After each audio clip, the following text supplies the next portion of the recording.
హైందవ సాంప్రదాయ ఆధ్యాత్మిక జీవన విధానంలో ఈ ఏకాదశి అత్యంత పుణ్యవంతమైన తిథి.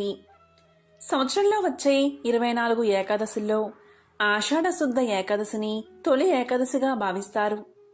ఈ పర్వదినాన హరినామ సంకీర్తనం ప్రశస్తం కాబట్టి దీన్ని హరివాసరమని పిలుస్తారు. క్షీరాబ్దిలో శేష పర్యంకం మీద శ్రీ మహావిష్ణువు ఈ పర్వదినాన శయనిస్తాడు కనుక శయన ఏకాదశి అని ఈ పండుగకు పేరు ఉంది. ఈ రోజు నుంచి ఉత్తర దిశగా ఉన్న సూర్యుడు దక్షిణ దిశకు వాలుతున్నట్లు గోచరిస్తాడు. నేటి నుంచి కార్తీక శుద్ధ ఏకాదశి వరకు చాతుర్మాస వ్రతాన్ని ఆచరిస్తారు. తొలి ఏకాదశి పర్వదినాన గోపద్మ వ్రతాన్ని ఆచరిస్తారు. ఈ వ్రతానికి సంబంధించి ఒక పురాణ కథ ఉంది. ఒకసారి దేవసభలో అప్సర రంభ నాట్య ప్రదర్శన చేస్తుంది. మనోహరంగా వాయిస్తున్న సంగీత వాయిద్యాల నడుమ ఆమె అద్భుత నాట్యం కొనసాగుతూ ఉండగా ఒక తబలా పగిలి అపస్వరం రావడంతో కార్యక్రమం ఆగిపోయింది. దానికి ఇంద్రుడు నొచ్చుకుని వెంటనే యముణ్ణి పిలిచి భూలోకంలో వ్రతం ఆచరించని వారి చర్మంపై తెచ్చి తబలాను బాగు చేయవలసిందిగా కోరతాడు. దానికి యముడు భూలోకంలో అటువంటి వారు ఎవరైనా ఉన్నారేమో తెలుసుకుని రమ్మని తన భటుల్ని పంపిస్తాడు. ఆ భటులు లోకమంతా తిరిగి వచ్చి యముడికి ఇలా నివేదిస్తారు. ఓ యమధర్మరాజా, భూలోకంలో గౌరీ, సావిత్రి, అనసూయ, ద్రౌపది, అరుంధతి మరియు సరస్వతి ఇలా అందరూ ముగ్గులు వేసి పూజలు చేస్తున్నారు. ఒక్క శ్రీకృష్ణుడి సోదరి అయిన సుభద్ర ఇంటి వద్ద మాత్రం ముగ్గు లేదు అని తెలియచేశారు. దానికి యముడు వారిని ఆమె చర్మాన్ని తీసుకువచ్చి ఆ తబలాకు బిగించవలసిందిగా ఆదేశిస్తాడు. ఈ సమాచారాన్ని నారదుడు శ్రీకృష్ణుడికి చేరవేస్తాడు. ఇక విషయం తెలిసిన శ్రీకృష్ణుడు ఉదయం నిద్రలేచిన వెంటనే సుభద్ర దగ్గరకు వెళ్ళి ఆమెను ఇంటి వద్ద ముగ్గు ఎందుకు వేయలేదు మరియు వ్రతాన్ని ఎందుకు ఆచరించడం లేదు అని ప్రశ్నిస్తాడు. దానికి సుభద్ర, నాకు సూర్యచంద్రుల వంటి ఇద్దరు సోదరులు, మహావీరుడైన అర్జునుడి వంటి భర్త, దేవకి వసుదేవుల వంటి తల్లిదండ్రులు ఉండగా నేను దేనికోసం వ్రతం చెయ్యాలి అని ఎదురు ప్రశ్నిస్తుంది. దానికి శ్రీకృష్ణుడు, అన్నీ ఉన్నా కాని భవిష్యత్తు కోసం వ్రతం చెయ్యాలని ఆమెను ఒప్పించి ఆమెకు వ్రత విధానాన్ని ఇలా వివరిస్తాడు. గెద్ద, విష్ణుపాదము, శంఖము, చక్రము, గద, పద్మము, స్వస్తిక, బృందావన, వేణువు, వీణ, తబల, ఆవు, దూడ, 33 పద్మాలు, రాముడి ఊయల, సీత చీర అంచు, తులసి ఆకు, ఏనుగు మరియు భటులను ముగ్గులతో నదులు, చెరువులో మరియు దేవుడి చిత్రాలతో కలిపి గీయాలి అని చెబుతాడు. అప్పుడు సుభద్ర రాతిపొడిని ముత్యాలు మరియు పగడాలతో కలిపి ముగ్గు వేసింది. ఆ తరువాత శ్రీకృష్ణుడు తెలిపిన విధంగా గోపద్మ వ్రతాన్ని ఆచరించింది. ఆ విధంగా సుభద్ర గోపద్మ వ్రతాన్ని ఆచరించి యమభటుల నుంచి తప్పించుకోగలిగింది. అప్పట్నుంచి ఈ వ్రతం ప్రాచుర్యాన్ని పొందింది. ఇక యమభటులు ఉత్తరానికి తలపెట్టి పడుకుని ఉన్న ఒక ఏనుగు నుండి చర్మాన్ని సంగ్రహించి తబలా బాగు చేసుకున్నారు. ఇది గోపద్మ వ్రత కథ. ప్రాచీన పవిత్ర భారతీయ సంస్కృతికి సంపదలకు ప్రతీక గోమాత. భారతీయులకు అనాది నుండి ఆరాధ్య దేవత. మానవజాతికి గోవు కన్నా మిన్నగా ఉపకారం చేసే జంతువు మరొకటి లేదు. మిగిలిన జీవుల కన్నా గోవు ఎంతో ఉత్తమమైన జంతువు అని, దానిలోని అణువణువు పవిత్రమైనదని ఆధునిక శాస్త్రవేత్తలు కూడా ఒప్పుకున్నారు. చతుర్వేదాలే కాక హిందూ ధర్మ శాస్త్ర గ్రంథాల్లోనూ, భారత, రామాయణ, భాగవతాది పవిత్ర గ్రంథాల్లోనూ గోమహిమ అసమానమైనదిగా అభివర్ణించబడింది. ఋగ్వేదము గోవు యొక్క గొప్పతనం గురించి ఇలా వివరించింది. అమృతస్య నాభిహి అంటే గోవు యొక్క పాలు, పెరుగు, నెయ్యి, మూత్రము, పేడ లేదా గోమయం. వీటిని పంచగవ్యాలు అని అంటారు. ఇవి పౌష్టిక ఆహారాలే కాక అద్భుతంగా పనిచేసే దివ్య ఔషధాలు, అమృత తుల్యాలు అని వర్ణించింది. ఇక యజుర్వేదం ఏం చెప్పింది అంటే గో సమాన నా విద్యతే అని చెప్పింది. అంటే ప్రపంచంలోని ప్రాణులన్నిటికంటే ఆది అంతము మనకు ఉపయోగపడేది గోవు మాత్రమే అని అర్థం. సామవేదం ఏం చెప్పింది అంటే గోవు నుంచి లభించే ప్రతి పదార్థము పవిత్రమే. అందుకే గోవు మన శరీరాన్ని మనసును కూడా పవిత్రం చేస్తుందని, పర్యావరణంలోని కాలుష్యాన్ని శుద్ధి చేస్తుందని చెప్పింది. ఇక అధర్వణ వేదం ఏం చెప్పింది అంటే దేను సదనం రైనమని వర్ణించింది. అంటే ఐశ్వర్యాలకు నిలయం గోవు. అష్ట ఐశ్వర్యాలు గోవులోనే ఉన్నాయి. గోవుతో రైతు ధనవంతుడు అవుతాడు, పాడి పంటలను అనుభవిస్తాడు అని చెప్పింది. శ్రీకృష్ణుడు స్వయంగా గోమాతను పూజించి సేవించి గోపాలుడయ్యాడు. గోవు విశ్వమాత. గోవును ఆరాధిస్తే సమస్త దేవతలను ఆరాధించినట్లే అని పురాణాలు చెబుతున్నాయి. భారతీయ గోవును రక్షిస్తే అది మనల్ని రక్షిస్తుంది. గోహత్యకు ప్రాయశ్చిత్తం లేదు. ఒకసారి వినాయకుడు తన తల్లి పార్వతీదేవికి సవతి బాధ లేకుండా చేస్తారని ప్రమాణం చేశారట. అందుకే శివుడి జటాజూటం నుంచి గంగను భూలోకానికి పంపాలని భావించాడు వినాయకుడు. భూలోకాన్ని స్వర్గంగా మార్చడం గౌతమి మహర్షి వల్లే జరుగుతుందని వినాయకుడికి తెలుసు. వెంటనే వినాయకుడు పార్వతీదేవి చెలికెత్తెను. మాయా గోవుగా మార్చి ఆ గోవుతో ఇలా పలుకుతాడు.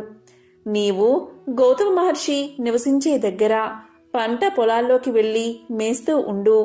ఆ మహర్షి నిన్నేమన్నా అంటే నీవు తక్షణమే చనిపో అని ఆదేశిస్తాడు. ఆ విధంగా ఆ మాయా గోవు పంట పొలాల్లోకి చొరబడి పంటను మేస్తూ ఉంటుంది.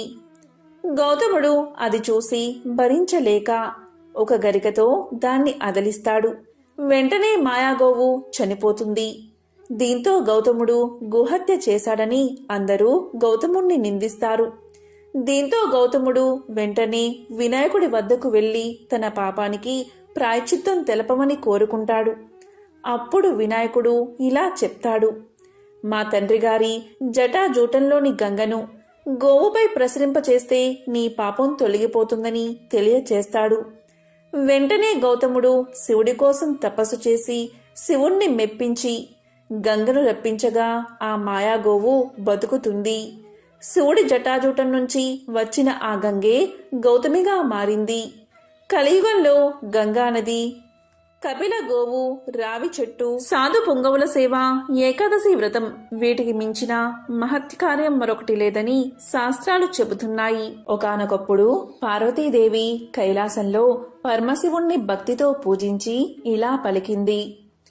నాదా, స్త్రీలు తెలిసి తెలియక ముట్లు అంటూ కలిపిన దోషం, పెద్దలను బ్రాహ్మణులను భక్తులను దూషించిన దోషం, పరులను హింసించిన దోషం, పరులను హింసించిన పాపం ఏ విధంగా పరిహారమవుతుందో చెప్పవలసిందిగా ప్రార్థించింది. అప్పుడు దయామయుడైన పరమశివుడు ఇలా పలికాడు. ఓ పార్వతి, గోమాతనందు సమస్త దేవతలు ఉంటారు. అలాంటి గోవును పూజిస్తే సర్వ పాపాలు నశిస్తాయి. ఆ గోమాతనందు పాదాలు రుణ పితృదేవతలు, గొలుసులు తులసీ దళాలు, కాళ్లల్లో సమస్త పర్వతాలు మారుతి కూడా ఉంటారు. నోరు లోకేశ్వరం, నాలుక 4 వేదాలు, భ్రూమధ్యమున గంధర్వులు, దంతాన గణపతి, ముక్కున శివుడు, ముఖమున జ్యేష్ఠాదేవి, కళ్ళలో సూర్యచంద్రులు, చెవులలో శంకు చక్రాలు, కొమ్ములలో యమ ఇంద్రులు ఉంటారు. కంఠములో విష్ణువు, భుజాన సరస్వతి, రొమ్మున నవగ్రహాలు, మూపురమున బ్రహ్మదేవుడు, గంగడోలున కాశీ ప్రయాగ నదులు ఉంటాయి. ఉదరమున పృథ్వీదేవి, వెన్నున భరద్వాజ, కుబేర, వరుణ, అగ్ని మొదలైన దేవతలు ఉంటారు. ఉదరమున సనక సనంద సనత్కుమారులు, తోకన చంద్రుడు, తోక కుచ్చున సూర్యకిరణాలు, తోలు ప్రజాపతి, రోమావళి, త్రిసంకోటి దేవతలు, పిరుదులయందు పితరులు, కర్రి కావేరు బోలు, పాదుగా పుండరీకాక్షుని బోలు, స్తనాలు 7 సముద్రాలు, పాలు సరస్వతీ నది, పెరుగు నర్మదా నది, నెయ్యి అగ్ని, బొడ్డున శ్రీకమలం, అమృతం కడుపులో ధరణి దేవతలు, గోపచింత గంగా, యమున, ప్రయాగ, త్రివేణి నదులు, గోమయంలో శ్రీ మహాలక్ష్మి ఉంటారు. గోపాద ధూళి సమస్త పుణ్యనదులు తీర్థాల కన్నా గొప్పది. కాబట్టి ఓ పార్వతి, ఈ గోమాత మహత్యాన్ని వర్ణని ఉదయం పఠిస్తే బ్రహ్మహత్య మహాపాతకాలు సైతం తొలగిపోతాయి. ప్రతి అమావాస్య నాడు పఠిస్తే 3 నెలల మహాపాపాలు తొలగిపోతాయి. నిత్యము సంధ్యవేళ పఠిస్తే మహాలక్ష్మి అనుగ్రహం కలుగుతుంది. గోవును ఎవరైతే మనస్ఫూర్తిగా పూజిస్తారో వారి 3 తరాల పితృదేవతలు తరిస్తారు. గోవుకు తృప్తిగా మేత, శనగలు, బెల్లం తినిపిస్తే సమస్త దేవతలు తృప్తి పడతారు. గోవుకు మనసారా నమస్కారం చేస్తే మంచి ఫలితం వస్తుంది. గోవుకు 5 సార్లు ప్రదక్షిణం చేస్తే భూ ప్రదక్షిణంతో సమానం. గోవును పూజిస్తే సమస్త దేవుళ్లను పూజించినట్లే. గోమాతను దర్శించి గో ప్రదక్షిణం చెయ్యాలి. ఆషాఢ శుద్ధ తొలి ఏకాదశి మొదలుకుని కార్తీక శుద్ధ ఏకాదశి వరకు గోపూజ చేసిన వారు సమస్త పాపాల నుండి విముక్తి పొంది విష్ణు సాన్నిధ్యాన్ని పొందుతారు. కార్తీక బహుళ ద్వాదశిని గోవత్స ద్వాదశి అంటారు.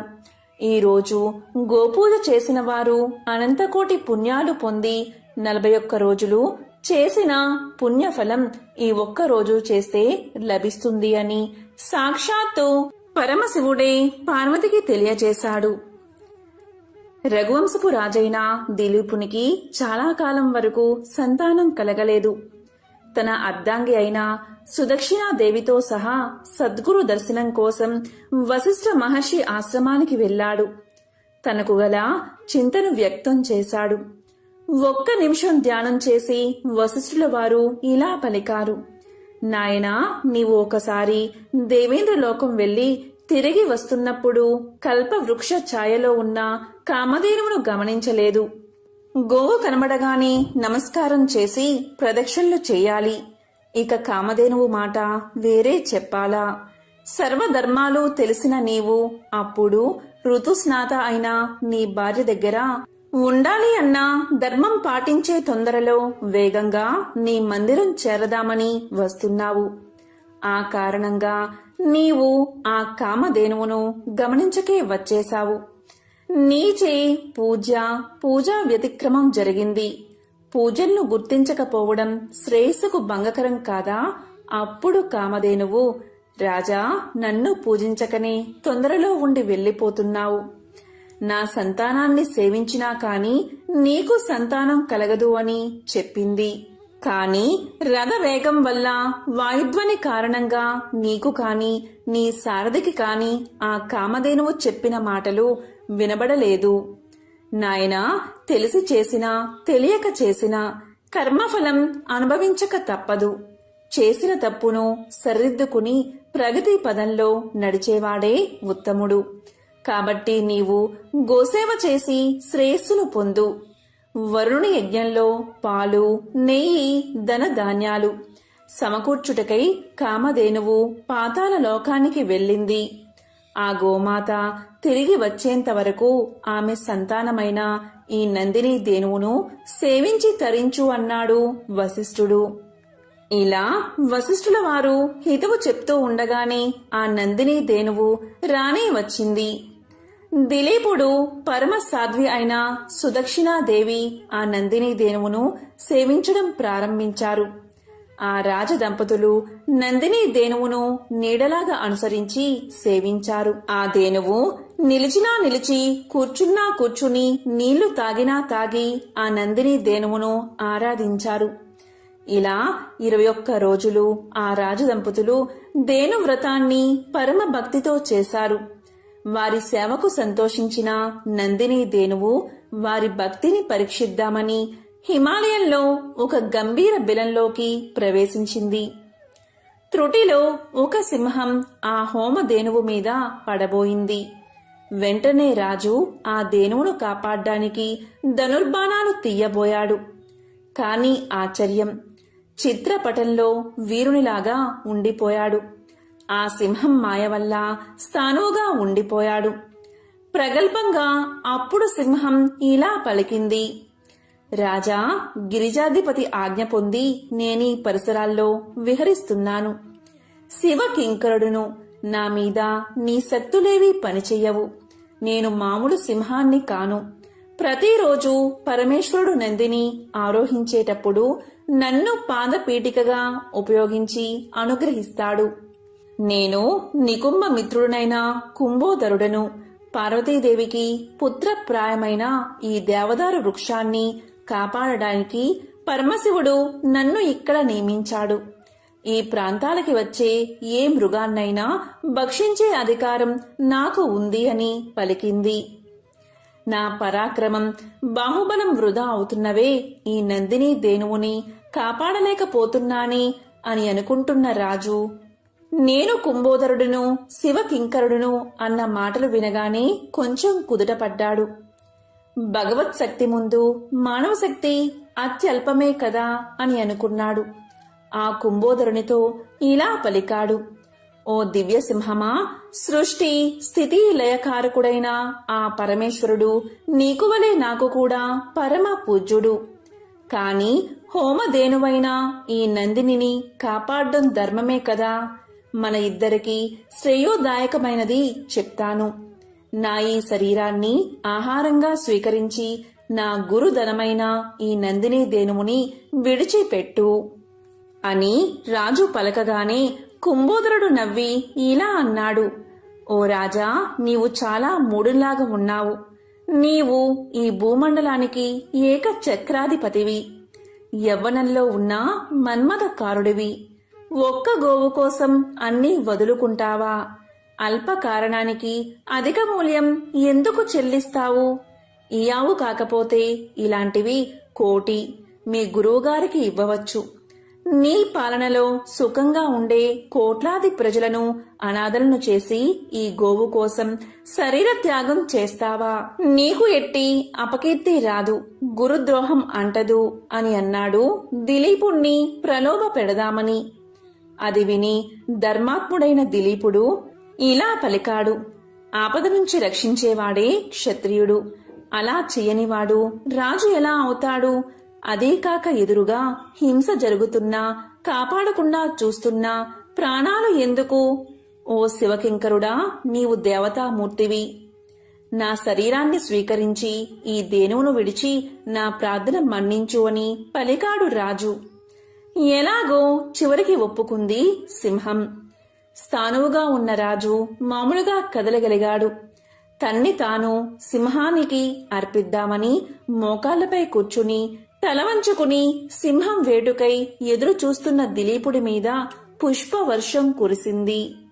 అప్పుడు నందిని దేనువు దివ్య ఆకృతి దాల్చి ఇలా పలికింది: రాజా, వశిష్ఠ మహర్షి తపశ్శక్తి వలన నన్ను ఈ సింహమే కాదు, విశ్వంలో ఏ శక్తి హాని కలిగించలేదు. నిన్ను పరీక్షిద్దామని ఇలా చేశాను. నీ భక్తితో నన్ను మెప్పించావు. దివ్యమైన నా క్షీరాన్ని స్వీకరించు, సంతానవతుడివి అవుతావు అని పలికింది నందిని దేనువు. అప్పుడు ధర్మజ్ఞుడైన దిలీపుడు ఇలా పలికాడు: తల్లి, నీ కరుణ అమోఘం. నన్ను, నా అర్ధాంగిని ధన్యుల్ని చేశావు. లేగదూడ నీ పాలకై ఎదురు చూస్తుంది. మహర్షులు యజ్ఞార్థం నీ క్షీరానికై నిరీక్షిస్తూ ఉంటారు. వారు తీసుకున్న తర్వాత మిగిలిన దానిలో 6వ వంతు తీసుకుంటాను అని పలకగానే తదేతి అని ఆశీర్వదించింది నందిని దేనువు. దేనువ్రత మహిమ వల్ల రఘు మహారాజును పుత్రునిగా పొందాడు దిలీపుడు. గోవు మహత్యం గురించి తెలిపే మరొక విశేషమైన కథను ఇప్పుడు విందాం. మహర్షులలో చ్యవన మహర్షికి ప్రత్యేకమైన స్థానముంది. నీటిలోనూ ఆయన తపస్సు చేసుకునేవాడు. ఒకసారి గంగా యమున సంగమ జలాలో మునిగి సమాధిపరుడై ఎంతో కాలం తీవ్ర తపస్సు చేశాడు చ్యవనుడు. తాపసులు కామక్రోధాదులను జయించినవారు. ఆ నీటిలో తిరిగే చేపలు హాయిగా ఆయన శరీరమంతా ఎక్కి తిరిగినా ఏమనక వాటి చిలిపి చేష్టలకు సంతోషించేవాడు చ్యవనుడు. ఇలా 12 ఏళ్లు గడిచాయి. ఒకసారి విధివశాత్తు కొందరు జాలరులు ఆ ప్రాంతాలకు వచ్చి వలని వేయగా చేపలతో పాటు చ్యవనుడు కూడా ఆ వలలో చిక్కుకున్నాడు. మహర్షి తపస్సు భంగమైనదని, తమ తప్పు క్షమించమని ఆ మహర్షిని ప్రార్థించారు జాలరులు. ఓ జాలరులారా, భయపడకండి. మీరే తప్పు చెయ్యలేదు. మీ విధి నిర్వహణలో తెలియకుండా ఇలా జరిగింది. మీ కష్టం ఊరికే పోకూడదు. శ్రమించినందుకు తగిన ఫలితం మీకు రావాలి. అందుకని నన్ను కూడా అమ్మి ఆ సొమ్ము తీసుకోండి అన్నాడు చ్యవనుడు. చ్యవనుడి ఉదార స్వభావానికి ఆశ్చర్యపడిన ఆ జాలరులు తమదే దోషమని తలంచి మహర్షి తపస్సు భంగపరచామని రాజైన నహుషుడి వద్దకు వెళ్లి వాళ్ళంతట వాళ్ళు తమ తప్పు విన్నవించి తమను శిక్షించమని కోరారు. జాలరుల నిజాయితీకి సంతోషించి ధర్మాత్ముడైన నహుషుడు మంత్రి పురోహితులతో సహా ఆ మహర్షి దగ్గరకు వచ్చి ఆయనకు పాదాభివందనం చేసి ఇలా పలికాడు. మహానుభావా, ఈ బెస్తలు తెలియక తప్పు చేశారు. దీనికి ప్రాయశ్చిత్తమేమిటో మీరే సెలవీయండి అని అడిగాడు. దానికి చ్యవనుడు, రాజా, ఈ జాలరుల దోషమేమీ లేదు. వారి కులవృత్తిని పాటించారు అంతే. వీరికి వారి కష్టానికి తగిన వెల దక్కేటట్లు చూడు అని సత్యభాషణం చేశాడు. నహుషుడు తన మంత్రులతో ఆ జాలరులకి 1000 మాడలు ఇవ్వమని ఆదేశించాడు. కాని చ్యవనుడు అది తనకు సరైన వెల కాదు అన్నాడు.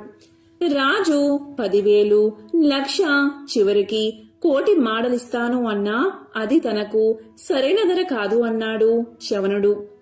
చివరికి నహుషుడు అయితే అర్ధరాజ్యాన్ని ఇస్తాను అన్నాడు. నీ మంత్రులతో సంప్రదించి చూడు అన్నాడు చ్యవనుడు. ఆలోచించడానికి ఏమున్నది, నా రాజ్య సర్వస్వము ఇస్తాను అన్నాడు నహుషుడు. చ్యవనుడు అయినా అది సరిపోదు అన్నాడు. ఏమి చెయ్యాలో తోచని నహుషుడికి ఇలా సలహా ఇచ్చాడు. గవిజాతుడు అనే మహాముని, గోవు త్రిలోక పూజ్యమైనది, సర్వదేవతా స్వరూపమైనది. సకల వేద శాస్త్రాలకు ఆశ్రయుడైన మహర్షికి వెలకట్టడం అసాధ్యం. అలాగే గోవుకు కూడా వెల కట్టలేము. అందుకని ఒక గోవు ఇవ్వు. అలాగే చేశాడు నహుషుడు. చ్యవనుడు సంతోషించాడు. తగిన వెల ఇచ్చావని పలికాడు. ఆ జాలర్లు కూడా సామాన్యులా ఇలా అనుకున్నారు. ధనధాన్యాలు ఎప్పుడైనా సంపాదించవచ్చు, కాని ఒక మంచి పని చేసే అవకాశం మళ్లీ మళ్లీ రాదు. దీపముండగానే ఇల్లు చక్కబెట్టుకోవాలి. ఇలా అనుకుని మహర్షి దగ్గరకు వెళ్లి ఇలా పలికారు జాలరులు. అయ్యా, బ్రహ్మతుల్యమైన ఈ గోమాతను మీరే స్వీకరించి మమ్ము అనుగ్రహించండి అని పలికారు. వాళ్ల మంచితనానికి సంతోషించిన చ్యవనుడు ఈ చేపలకి మీకు సద్గతులు కలుగుతాయి అని ఆశీర్వదించాడు. ఆ తరువాత నహుషుడి ధర్మబుద్ధికి మెచ్చి చ్యవనుడు, గవిజాతుడు తమని వరం కోరుకోమన్నారు. అప్పుడు వినయంతో నహుషుడు, స్వామి, మీరు తృప్తి పొందితే అదే చాలు, నాకింకేదీ అక్కర్లేదు అని పలికాడు. గోమాత అంత విశిష్టమైనది. కన్నయ్య గోపాలుడు కాబట్టి ఆయన చింత గోవులు ఉండడం సహజమే. కాని ప్రపంచంలో ఎక్కడా కనిపించినంత ప్రముఖంగా భారతీయ సంస్కృతి, హైందవ ధర్మాలలో గోమాత ప్రస్తావన ఉంటుంది. అసలు గోత్రం అన్నమాటే గోవుల మంద నుంచి వచ్చింది అంటారు. భారతీయుల గోవుకి ఇంతగా ప్రాముఖ్యతను ఇవ్వడానికి కారణం లేకపోలేదు. అవి కేవలం పాలకు, వ్యవసాయానికి మాత్రమే తోడ్పడడం లేదు, మన మనసుని ఎరిగి మసులుకుంటూ వచ్చాయి. హిందువులు గోవులను స్వచ్ఛమైన ఆత్మలుగా భావిస్తారు. తమ కష్ట సుఖాలకు స్పందించే జీవులుగా భావిస్తారు. యజమాని బాధలో ఉన్నప్పుడు తాను కూడా కన్నీరు పెట్టే జీవి గోవు ఒక్కటే. అందుకేనేమో కన్నయ్యకు గోవులంటే అంత ఇష్టం. అంతదాకా ఎందుకు, గోవులు వర్షపు నీటిలో తడిస్తే చిరాకు పడిపోతాయని ఆయన గోవర్ధనగిరిని ఎత్తాడని నమ్మేవారు లేకపోలేదు. గోవు కూడా జంతువే, కానీ ప్రపంచంలో మరే జంతువుకు లేని ప్రత్యేకత గోవుకు ఉంది. గోవు ఒకవేళ విష పదార్థాలను తిని ఆ పాలను మనం తాగితే రోగగ్రస్తులం అవుతామేమో అని మనకు అనుమానం ఉంటుంది. ఒక ఆవుకు ప్రతిరోజు ఒక మోతాదుగా విషాన్ని ఎక్కించి 24 గంటల తర్వాత దాని రక్తాన్ని, పాలను మూత్రాన్ని, పేడను పరీక్షిస్తే దేంట్లోనూ కూడా విషం లేదు. గరళాన్ని శివుడు కంఠంలో దాచుకున్నట్టు ఆ విషాన్నంతా తన కంఠంలో దాచుకుంది గోమాత. మరే జంతువుకు లేని విశిష్ట గుణం ఇది. ప్రాణవాయువును పీల్చుకుని ప్రాణవాయువును వదిలే ఏకైక ప్రాణి. విషాన్ని హరించే గుణం ఆవు పాలకు ఉంది. వైద్య శాస్త్రానికే అర్థం కాని రోగాలను సైతం తన మూత్రంతో తరిమి కొట్టగల శక్తి గోమాతది. ఆవు నెయ్యి, బియ్యం రెండూ కలిపి వేడి చేస్తే ఇథిలిన్ ఆక్సైడ్, ప్రొపలిన్ ఆక్సైడ్ అనే శక్తివంతమైన వాయువులు విడుదలవుతాయి. కృత్రిమ వర్షాన్ని కురిపించడానికి ప్రొపలిన్ ఆక్సైడే శ్రేష్టమైనది. గోమూత్రం ప్రపంచంలోని సర్వోత్తమమైన కీటకనాశిని.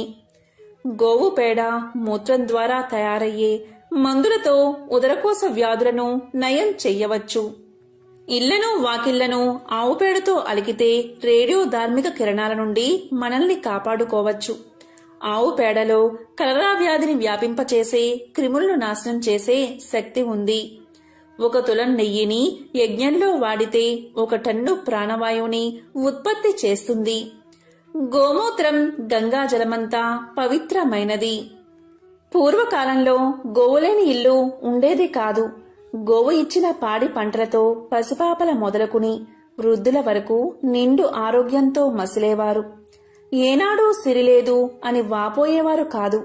వశిష్ఠుడు అంతటివాడు తన దగ్గర ఉన్న కామధేనువు వల్లే విశ్వామిత్రుడి వంటి మహారాజును కూడా ఓడించగలిగాడు. గోమాత గురించి వేదాలు ఇలా చెప్తున్నాయి. సర్వ సంపదలకు మూలం గోవు అంది అథర్వణ వేదం. గోవు గురించి ఎంత చెప్పినా తక్కువే అంటుంది శతపథ బ్రాహ్మణం. రోజూ కాస్త గడ్డి తినిపించి నీరు తాగిస్తే అలా సంరక్షించేవానికి అశ్వమేధ యాగం చేసిన ఫలం ప్రాప్తిస్తుందట. రాజులున్న కాలంలో గోసంపద అనుసరించే వారి భోగ భాగ్యాలు వర్ధిల్లేవి. లోక కళ్యాణం కోసం భగవంతుడు మానవులకిచ్చిన వరప్రసాదం గోవు. గోవు పట్ల మానవులు చూపే ప్రేమను గ్రహించి అంతకు పలు రెట్లు అధికంగా మనకు ఫలాలను ఇస్తుంది గోమాత.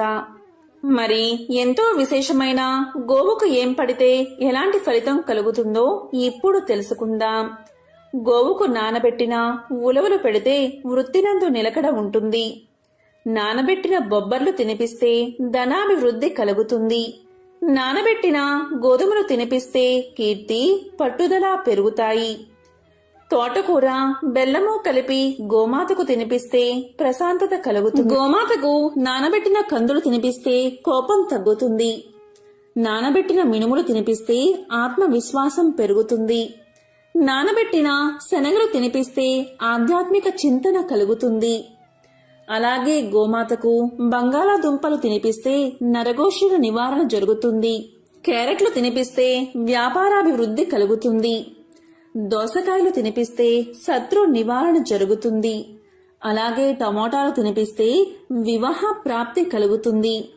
సంతానం లేనివారు గోమాతకు వంకాయలు తినిపించాలి.